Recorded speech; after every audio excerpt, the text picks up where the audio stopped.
You ever met somebody who's stingy? Well, some of you guys are stingy. Sometimes I'm stingy. And sometimes we like to hoard things. Like, we worked hard for it, or, life has required from us some very real energy and effort to get to this place, and we're just like, no, I don't want to give that up. I don't want to. I don't want to have to, let somebody have this, because I've worked so hard and I've given all my effort and I've given all my energy, and I've done everything that I possibly could to get to this one thing that I so desperately wanted and what I thought I needed. I mean, like we have so much in our nation. We have so much. I know that some of us are like really, really poor, and I get that. But even the poorest in our nation, some of the poorest in our nation have so much, and we need to be more generous. I mean, there are people out there right now, cold and hungry, and trying to find a place to sleep underneath a bridge somewhere. And we have so much. We have so much. Like, when's the last time you shared with somebody? Hebrews 13:16 talks about it. It's like share what you've been given. Share your blessing. Share what God has given you. In the Message translation of that verse, it talks about bringing things from in the kitchen outside of the kitchen. It's like we have, if you go with the idea of the kitchen, like we have food and we have something to eat, and there are others that don't have something to eat. That's like a real tangible way to respond to somebody's need. Like, we've got stuff, we've got things, we've got belongings, we have money, even if it's just a very, very little amount. I mean, I remember a time when my son was really, really feeling the need to respond to a family who had a really serious a loss, and he had a quarter in his pocket. And as I've talked to him before, actually, there were many times when he went to this family with a quarter at different moments. But, he was like, I got a quarter, and I got to give it to them because they need it. Now, I know that you're like 25 cents. I mean, that's a quarter. That's not very significant. That's not very valuable. But, for a kid who's at the time like 6, 7, 8 years old, to give that up, that's a big deal. That's a big deal. And he knew that even though it didn't seem like a lot of money, he had to do something to help. If it was anything, even if it was a quarter.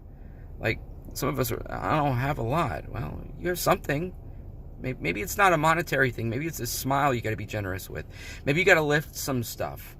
Maybe you got to put some things in the back of a vehicle because someone is not strong enough to do it. Maybe you need to go over to somebody's house and help them clean because somebody's not able to do it. Maybe you need to go give some of your time at a nursing home or something because somebody needs company and support and love. I mean, wherever you land yourself in this life, you need to be generous. You need to be a blessing. You need to respond to the needs of others.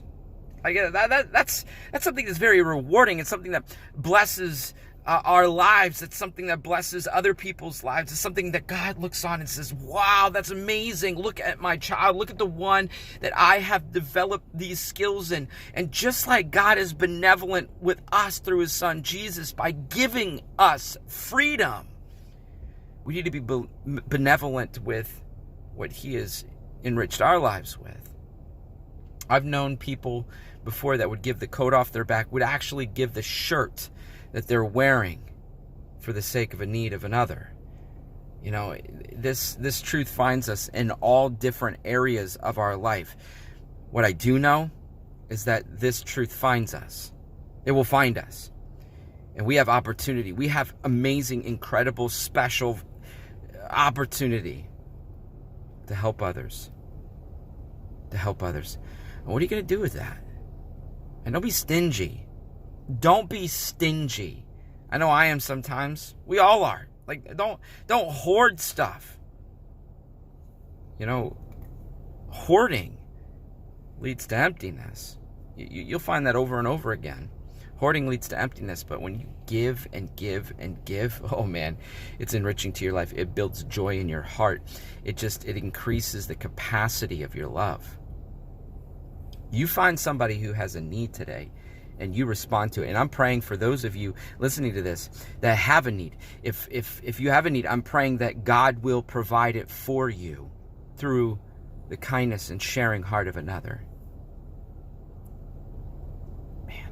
Take after the heart of God. Respond to people. Do something today, even if you feel like it is a very minuscule act of generosity. Yeah. I love you guys. Be blessed. Jesus loves you more.